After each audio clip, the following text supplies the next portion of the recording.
இந்த வீடியோவில் பெரிய ஸ்டோரி எதுவும் இல்லை, ஆனால் ஸ்கிப் பண்ணிடாதீங்க. நான் மாலினி கிராண்ட் கேமல்லேருந்து தமிழ் விளாக்ஸ் போடுறேன். மறக்காமல் ஃபாலோ பண்ணாதவங்களாம் ஃபாலோ பண்ணிக்கோங்க. இன்னைக்கு வந்து எப்போதுமே நான் காலையிலே ப்ரோட்டீன் ஷேக் குடிச்சிருவேன். ஆனால் ரீசெண்டாக தான் குடிக்க ஆரம்பித்தேன். பட் ஆனால் இன்னைக்கு டியூட்டிக்கு போகிறதுக்கு முன்னாடி குடிக்க மறந்ததுனால டியூட்டி முடிச்சுட்டு வந்து 4-5 மணி ஆயிடுச்சு. இது வந்து நிறைய வாட்டரில் மிக்ஸ் பண்ண சொல்லுவாங்க. ஆனால் இது வெண்ணிலா ஃப்ளேவர்ன்றதுனால எனக்கு வந்து ஐஸ்கிரீம் மாதிரி அந்த டேஸ்ட் வரும். தண்ணி வந்து கம்மியாக போட்டால், அதனால தான் கம்மியாக தண்ணி போட்டுட்டு நல்லா மிக்ஸ் பண்ணிக்கிட்டேன்.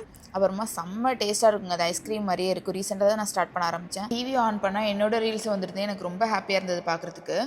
ஒரு சின்ன எடுத்து யூஸ் பண்ண ஆரம்பிச்சேன். எனக்கு அவ்வளோ ஹாப்பியாக இருந்தது. பண்ண கொஞ்சம் என்னோட வீடியோவை பெரிய ஸ்க்ரீனில் பார்க்குறதுக்கு அவ்வளோ சந்தோஷமாக இருந்தது. சரி அப்படியே வாக்கிங் போகலாம் அப்படின்னு சொல்லிட்டு இதான் வீட்டுக்கு வெளியே வீட்டை விட்டு அப்படியே நடக்க ஆரம்பிச்சு. அப்புறம் தான் முல்சீத்தை காய்ச்சிருந்தது.